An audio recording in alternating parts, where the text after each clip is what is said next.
G'day everyone, welcome to Get Lost with a Travel Guide, and today we've got NEEL KOLHATKAR. Who is that, you ask? He's been a comedian for over 10 years, Sydney-based, who has got 631,000 followers on Facebook, 1.2 million followers on TikTok, 142,000 on Instagram, and 617,000 on YouTube.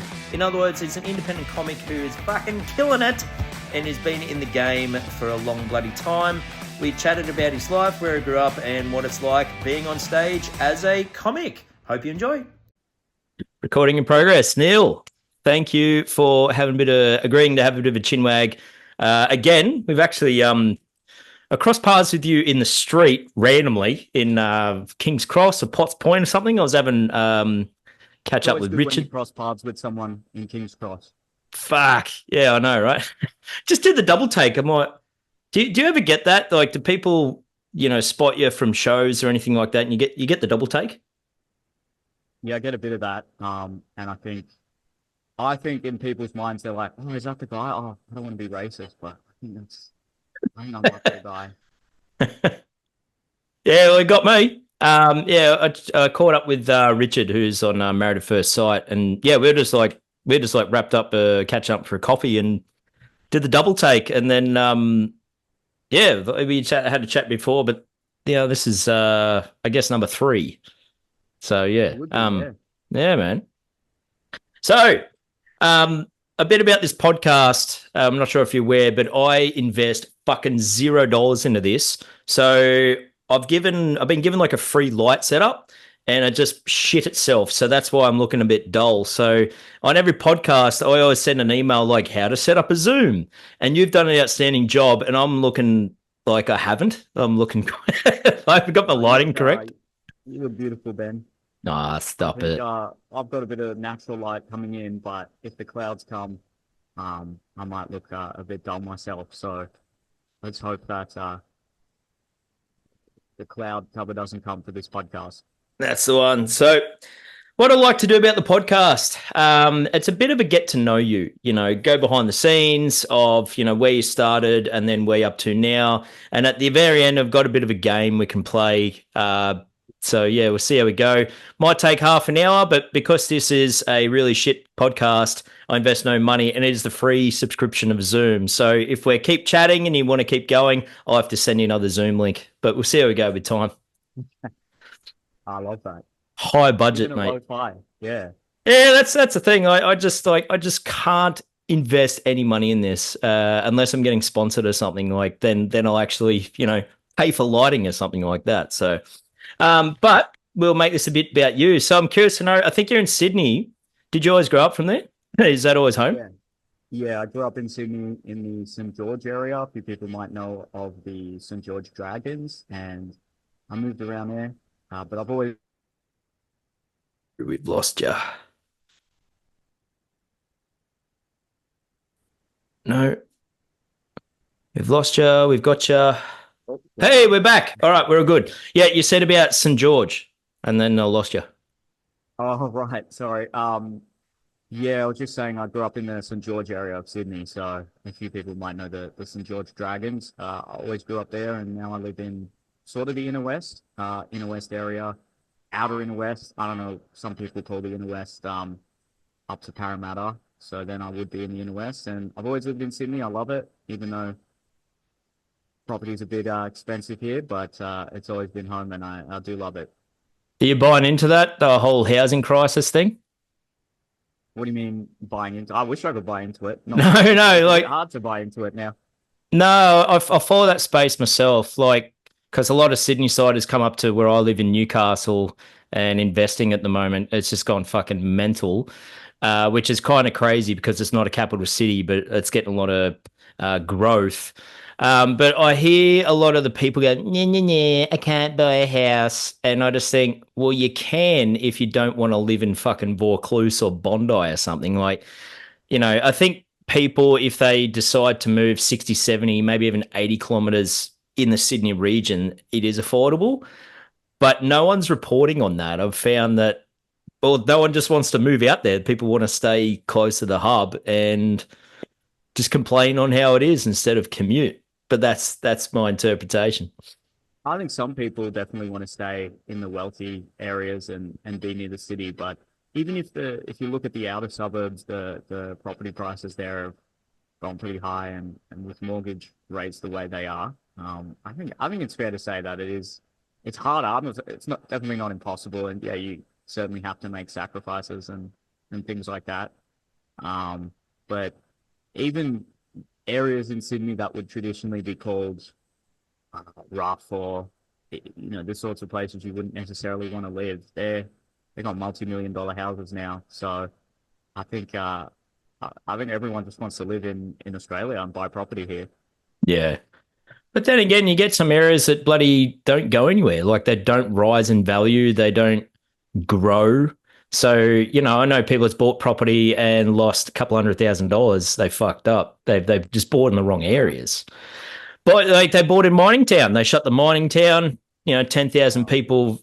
And that's the thing. People think, oh, it's going to be a great investment. But, there's these sort of niche spots where you can and can't do. But yeah, Sydney is just fucking insane. It's no longer Australia. It's kind of feels like there's so much international people migrating to Australia who's millionaires.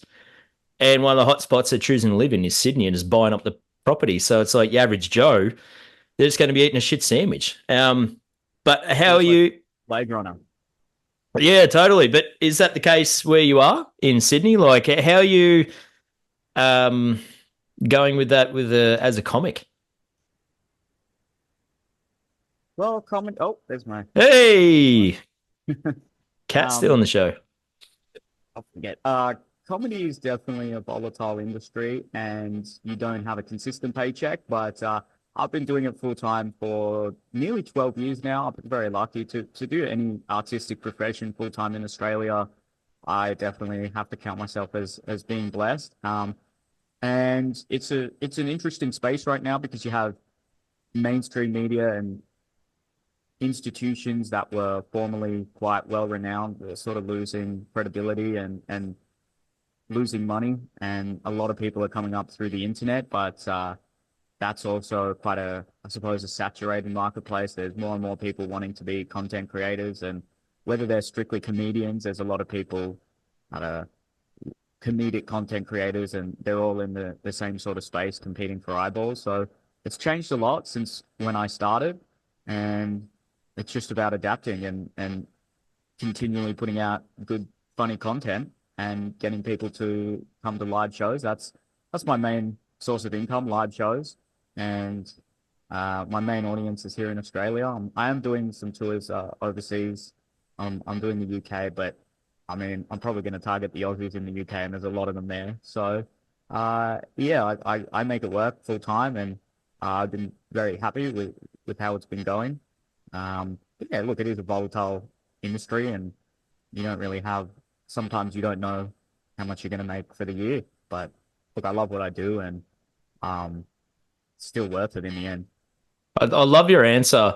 I've chatted with the people, particularly musicians, because I studied music like after high school and I play guitar, obviously fucking not well, but I did learn by one of my music teachers. Like he really just eyeballed everyone and just said it how it is and said, look, less than 1% of musicians can make it as a living. Like fucking look at the room. There was 100 people in there. It's like one of you can make it and not even long term. That might be only 5-10 years. Just to shoot us between the ears, like this is how fucking hard it is.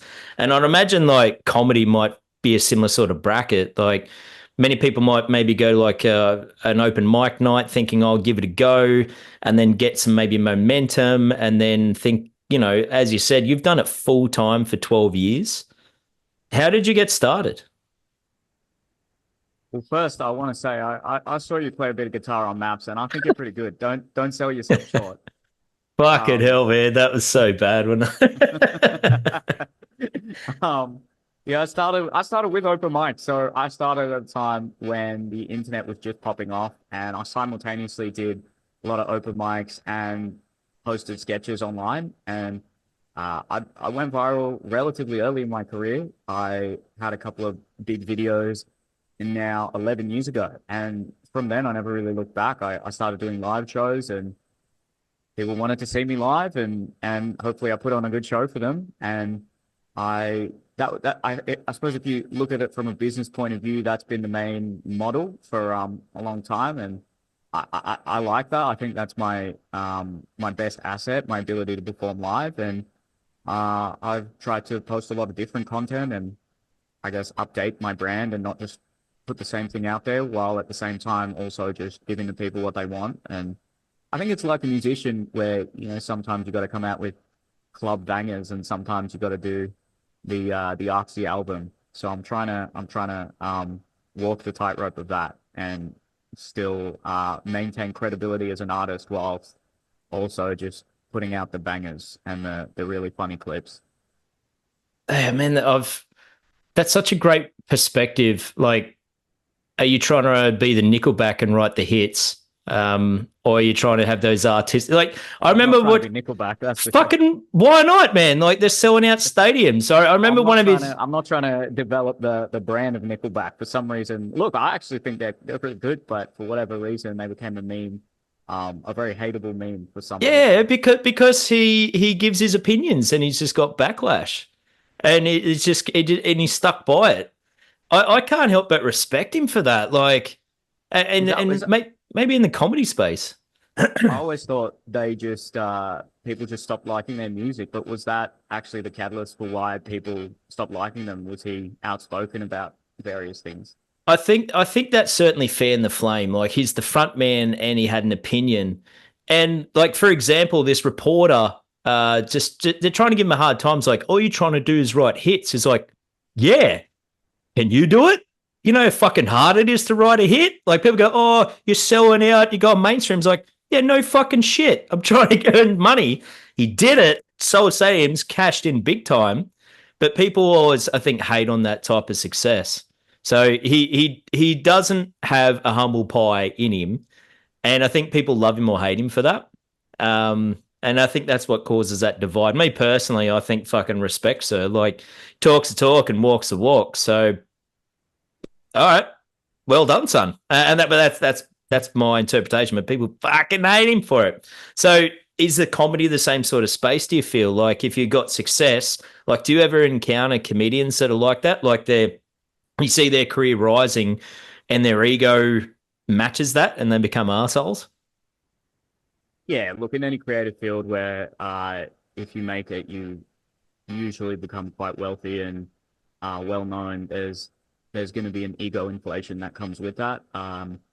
I always try to stay humble. I suppose I'm not really that big myself, but you definitely get a lot of ego and a lot of people like that in comedy. A lot of nice people too. You just get a range, like with any industry, I think. But it actually, because it's artistic and you're in front of people, and a large part of it is just being an entertainer and having all eyes on you, it probably attracts the sort of person who might want a lot more of that attention. There's a lot of attention seekers in comedy, you can put it that way. And then when they get big, that probably amplifies their lust for attention and their ego. Do But you not ever everyone's like that. There's a lot of good humble people in here as well.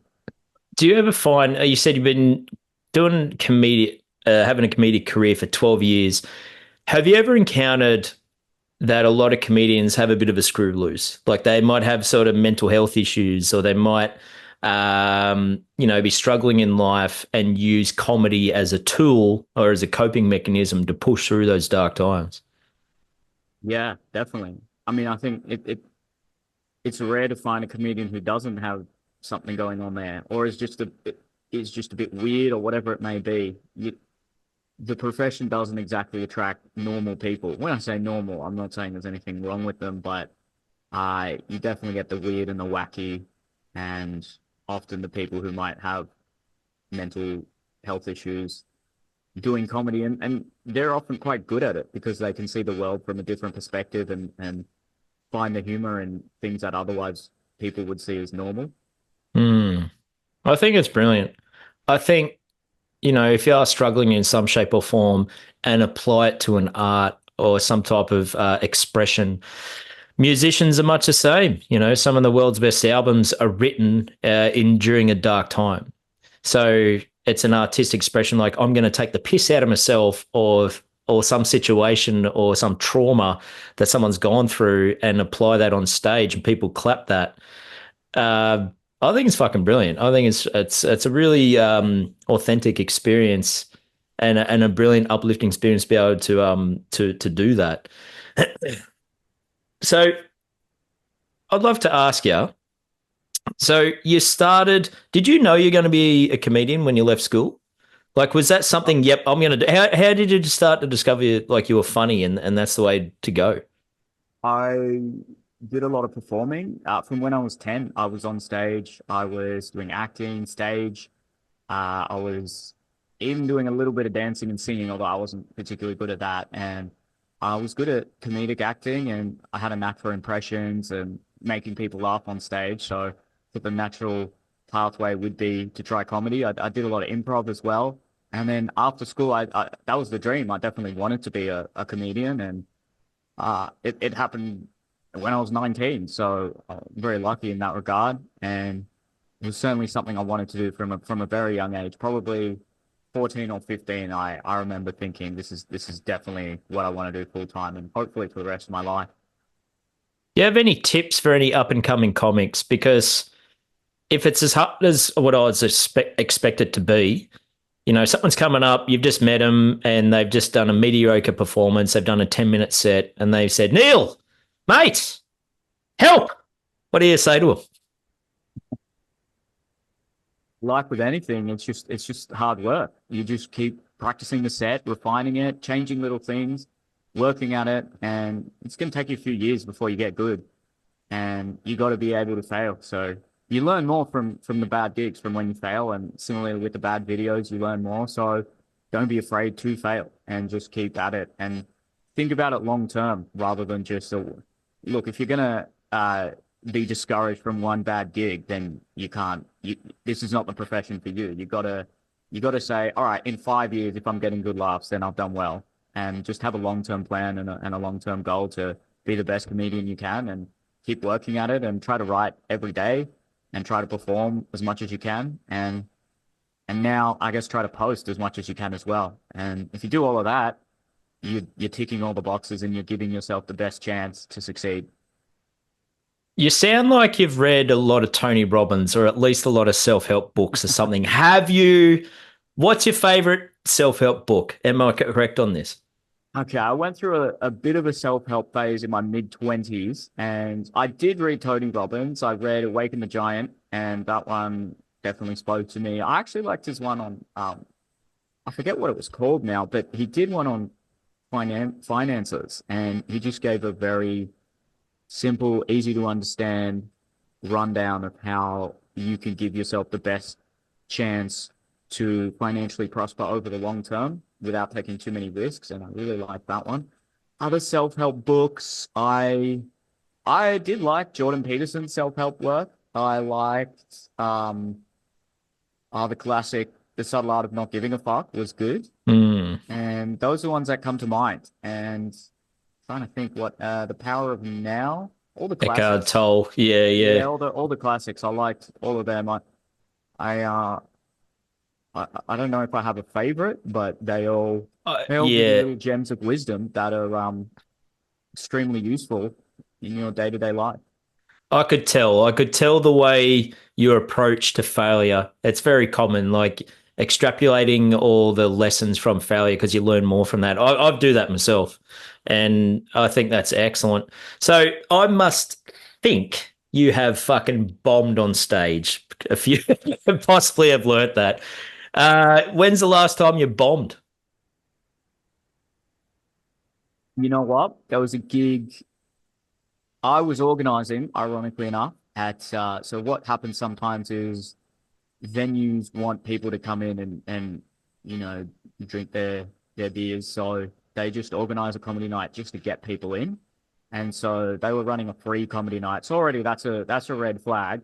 Whenever it's a free comedy night, the sort of people that come, they're already going in with low expectations. And they basically did nothing to help the comedian. So the stage was in an awkward position. The mic kept cutting out. It was pitched horribly, and there were punters just walking in and out. There's a lot of noise. You could barely hear the comedian. So we had very little chance to succeed, and we didn't. We all we all struggled. There was a lot of drunk people just yelling, and yeah, it was one of those ones where you just it's humbling, but at the same time, none of the comedians did well. So I think it was more on the audience and the venue, but it you could classify that as a bomb, and yeah, it's never good, but whatever. You have a drink, you go home, you go back to work tomorrow, and usually it's better. Well, you sound like you got a lot of experience to be able to figure out, pinpoint what went wrong. So not necessarily was the talent, but these conditions that's possibly somewhat out of your control, like the microphone cutting out. That's just going to fuck everyone up. So have you had perfect conditions, excellent crowd, conditions are beautiful, a comedian before you warmed up the crowd beautifully, and you just stunk? Look, I don't want to sound too arrogant here, but I don't think I've ever bombed in that situation. What about 10 I years when the ago when you were audience, starting? oh, look, really early on, the one that comes to my, okay, you know what? When I was 15, before I'd even started doing it properly, there was a talent show that was being run at this performing arts school that I used to do acting classes at. And so there's a bunch of kids playing the flute, doing dancing lessons. And then they thought, cool, let's bring this comedian on. And I'm an edgy 15-year-old boy thinking, oh, they're going to love all my, yeah, I love Ricky Gervais and Chris Rock. So I'm trying to do all this edgy material. It's a bunch of sort of conservative older folk that just were not having any of it. And the host had to apologize after I finished and say, "Oh, he's actually really funny. I'm really sorry, that it just didn't work." So that comes to mind as a pretty serious bomb. And then I actually had to get on stage afterwards doing more acting, and yeah, that was a bit embarrassing, but I did well when I got back on stage, so I redeemed myself a little bit. But well, that was hard because they weren't laughing and they were heavily offended by what I was saying. Do you remember So what you I said? just, oh, look, I was trying to be edgy and I was doing all these religious jokes, but I thought it from my, I asked my Christian friend at school, are these funny or are they offensive? And he said, no, these are pretty funny. But I guess the generational difference showed. I mean, these were all sort of 60 to 80-year-olds in the crowd that have, a lot of them have come from the church next door. So look, tough crowd. I, there's not many comedians who can make that crowd laugh, to be fair. And it just, yeah, didn't go well. And there was a girl, I'm pretty sure there was a girl I had a crush on in the audience as well. So it's just teenage Yeah, nightmare. yeah. That is a memory that I think I've tried to repress. But yeah, that definitely comes to mind as the biggest bomb I've ever had to endure. I'm actually, to be honest, I'm not too surprised to hear that you haven't bombed. Like, I watched your comedy special with my brother on the weekend, sort of in preparation for this. I don't remember what it was. It was on YouTube. Yeah, good sized crowd. Like, you seem to. I think there were some moments in there where it might not have gone 100% to plan because there were some hecklers. How do you handle that? How do Was this you? was this the one where I'm in the blue shirt? Yeah, yeah. I think it's called the Yeah. villain era. And I thought, Oh yeah, fuck, yeah, yeah, yeah. I know what it's like to be a villain. Yeah, fantastic. Yeah, some of they weren't full hecklers. I ask the crowd questions sometimes to invite a bit of crowd work. I don't do too much. Some comedians love crowd work. They do a lot of it. I do a little bit. I wouldn't say it's my strength, but I think it's fun to just build rapport with the audience. Usually, hecklers aren't that. If they're really Sorry, can I? disruptive, yeah. So, are you? Sorry for cutting you off. Are you sure? Well, that's not your strength. I thought it was. I thought it was fucking great. Oh well, thank you. But I think I'm better at just the joke writing. But I can do it. I can definitely do it. But usually it just comes naturally after a while. You sort of trying to get to a point where you're comfortable on stage as you would be in a social situation.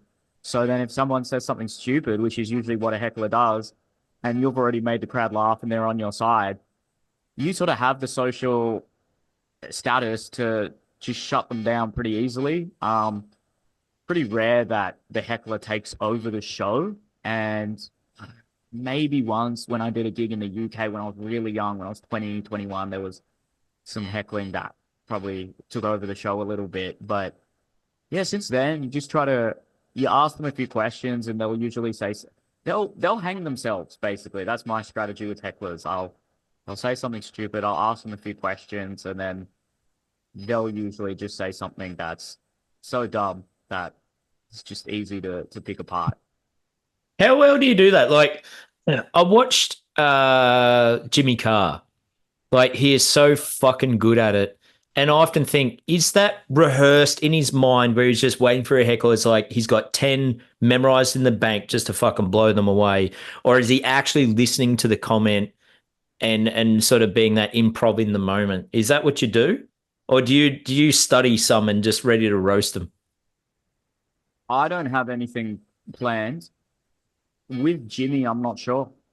He's so good. It might be in the moment, or he might have. I've seen some that sound bland. They sound like generic ones that he might throw out to any heckler, but I wouldn't know. I think some comedians just do it in the moment. Some comedians have planned ones. I don't. I don't do any planned comebacks. Wow. There you go. Have you read Jimmy Carr's book? It's like a bit of a No, self-help book. Oh no, I man, haven't you'll actually. fucking love it. I've heard him on a lot of podcasts recently. I think he's great. I think he's great He's as a comedian and just yeah. as a person. That's exactly. I watched his episode on Diary of a CEO. Fucking so good. Listened to it twice, and then discovered he's got a book out, but it's in it. It tells about his life, but he's got so much self development in it in a comedic way. Fucking love his book. So I recommend it to you if you like.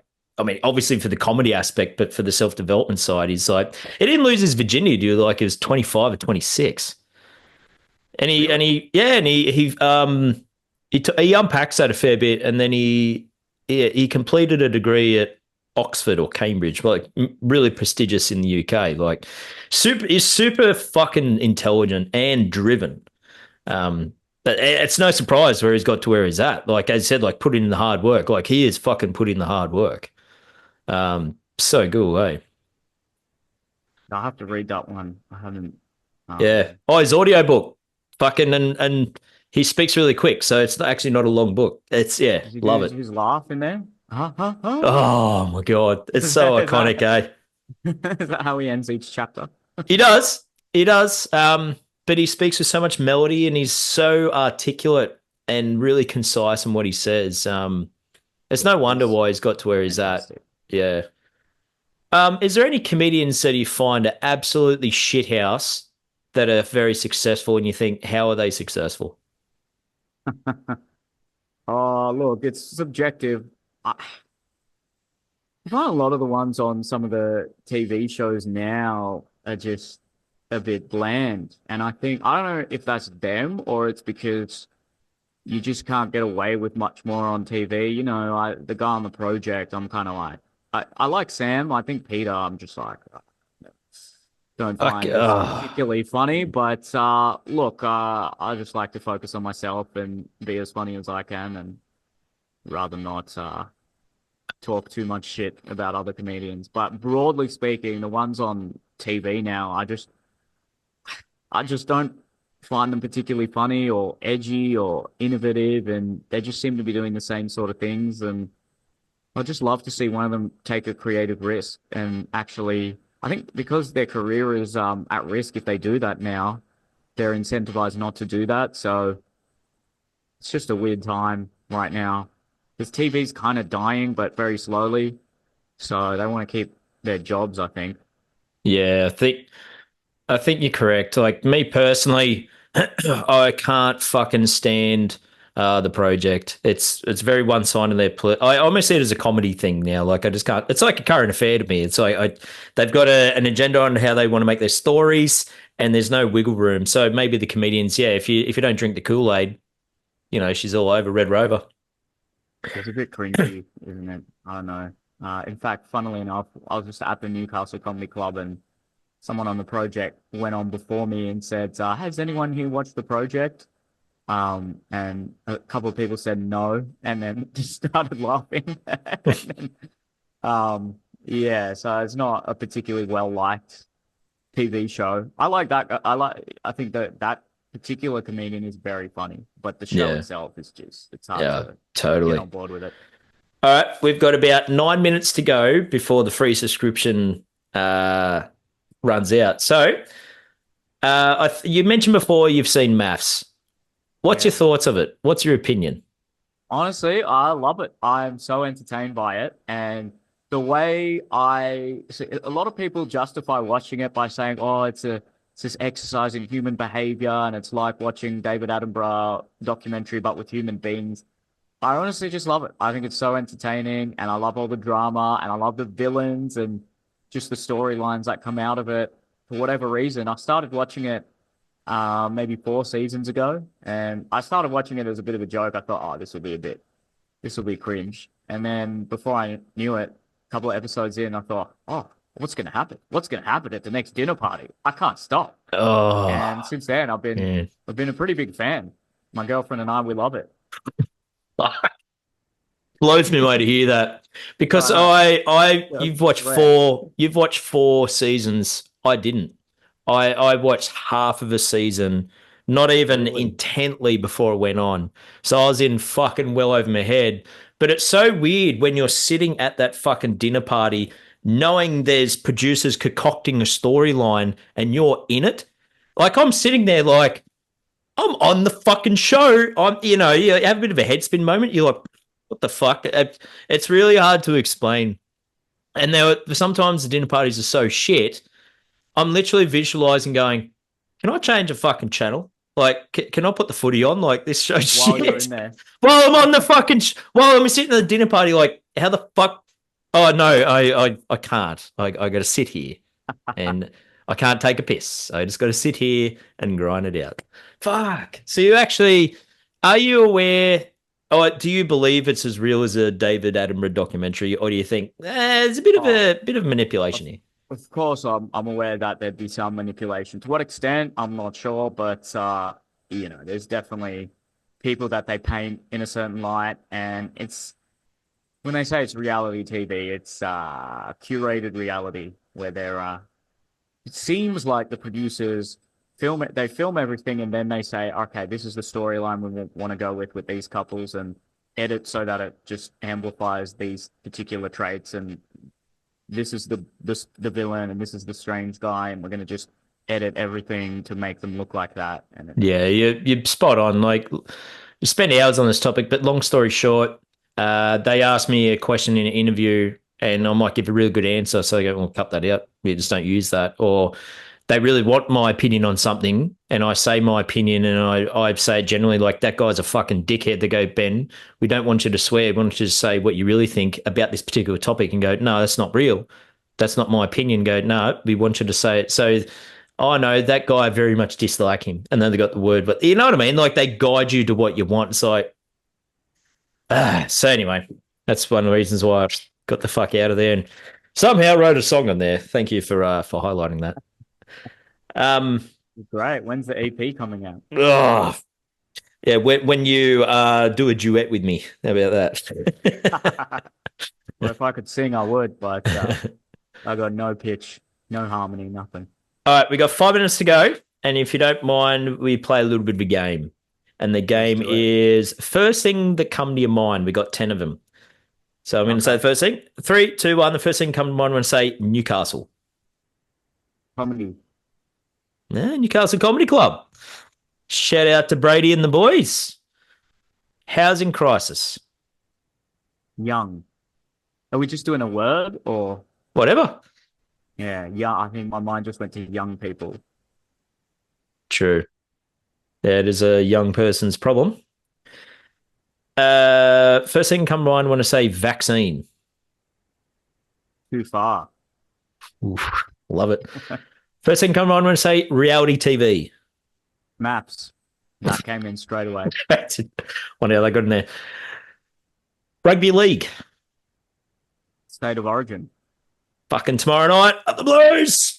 I'll be watching that one tomorrow. Let's go. First thing come to mind when I say Pauline Hanson. One nation. That's a fucking good point. First thing can come to mind when I say inner city trendy. Gay. Fucking spot on. Not in a bad way. Just that's what came to mind. Liberal. Scott? What, Scott Morrison? Yeah, I think Scott just came in my mind. ScoMo. First thing come on, I'm going to say Joe Rogan. Podcast. Good podcast. Fuck yeah, number one in the world. Donald Trump. Shot. Fuck yeah, he did. I think he might be on stage right now as you speak. Yeah, so it'll be on the Isn't that news crazy? again. Just Fuck. inches could have changed the course of history. Yeah, I know. That's just things like that. Whenever you hear about things during the Cold War where they were so close to sending a nuke and it was just a matter of this one decision. It's just things like that which actually change the course of history are they're almost too much to comprehend. Yeah, there's all these things, like been tour guide for years, like there's always moments in history which is just fucking blows everyone's mind, and that was it. Like that'll be spoken about, like September 11 to, the Vietnam War to the Berlin Wall to that bullet nearly fucking bomb. That'll go down in the history books. Who would have thought Trumpy would have fucking got there? You said we'll wrap this up. We've got a couple more minutes to go, but we'll certainly plug the future events of NEEL. What's in store for the next 6 months? And I think you said you're going to go overseas.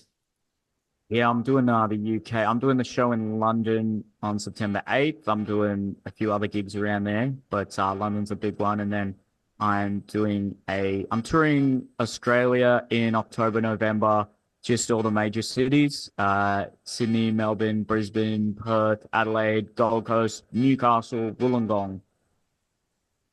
I think that's all of them. Beautiful. And yeah, that's probably the two big things that I have coming up in the next couple of months. Mate, we got 2 minutes to go. Is there any final thoughts to be able to wrap up the pod? Final thoughts. Look, just speaking about Trump, it just made me realize how crazy a world we're in. And you know what? Maps gives us a reprieve and lets us look at another crazy world to detach from the crazy world that we're actually living in. And thank you for being part of that entertainment that was Maps this year. And I don't know what I'm saying. I'm trying. This was Yeah, the I know. podcast. Thanks for having me.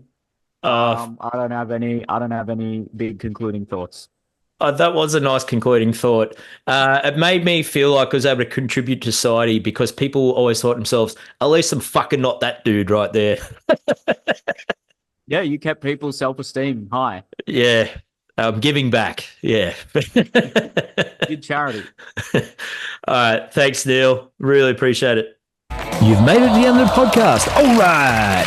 Now, if you've enjoyed this chat, please give us a like, subscribe, or leave a juicy comment while bearing in mind I've kept this podcast to an absolute near $0 budget. So I hope you enjoy. See you next time.